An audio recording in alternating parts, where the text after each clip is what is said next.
मित्रांनो, राज्यात 10 लाखापेक्षा जास्त घरकुलांना मंजुरी देण्यात आलेली आहे।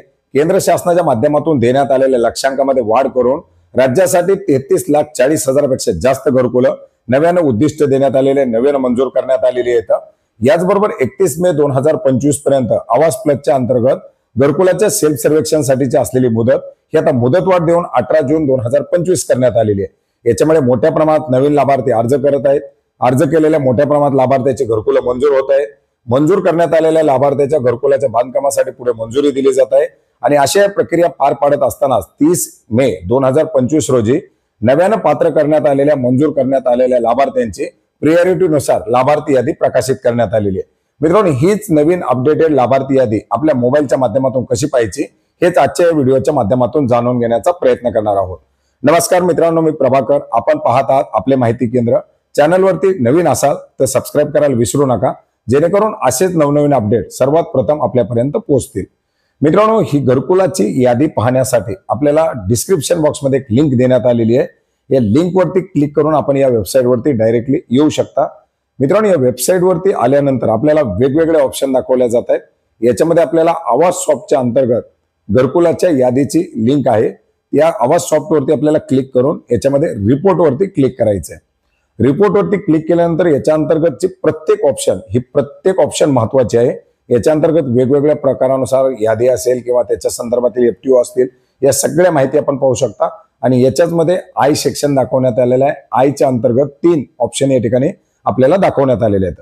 या तिन्ही ऑप्शनच्या अंतर्गत घरकुलाचे मंजूर असलेली लाभार्थी संख्या, त्याच्यामध्ये प्रवर्ग निहाय एससी एसटी ओपन जे काही असतील त्यानुसार संख्या आपण पाहू शकता। आणि याच्यामध्ये शेवटची जी 3 नंबरची ऑप्शन आहे, ही 3 नंबरची ऑप्शन आपल्याला या ठिकाणी सिलेक्ट करायची आहे।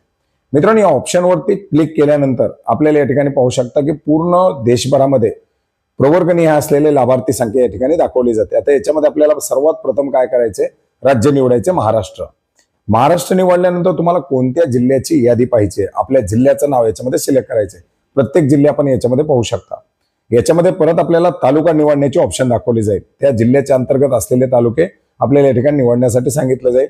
तालुका निवडल्यानंतर त्याच्या अंतर्गतची गावं आपल्याला दाखवली जातील। तुम्हाला वेगळा जिल्हा असेल, वेगळा तालुका घेऊ शकता, वेगळं गाव घेऊ शकता आणि ज्या जिल्ह्यातील ज्या गावाची यादी पाहिजे ते आपल्याला याच्यामध्ये निवडायचे आणि रिपोर्टवरती क्लिक करायचे, सबमिटवरती क्लिक करायचे।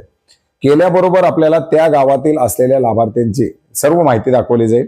याच्यामध्ये ऍप्लिकेशन नंबर, त्या लाभार्थ्याचं जे काही पूर्ण नाव, त्या लाभार्थ्याच्या वडिलाचं नाव, त्या लाभार्थ्याचा प्रवर्ग आणि प्रवर्गानुसार असलेली प्रायोरिटी जी असेल ती प्रायोरिटी त्या ठिकाणी दाखवली जाते।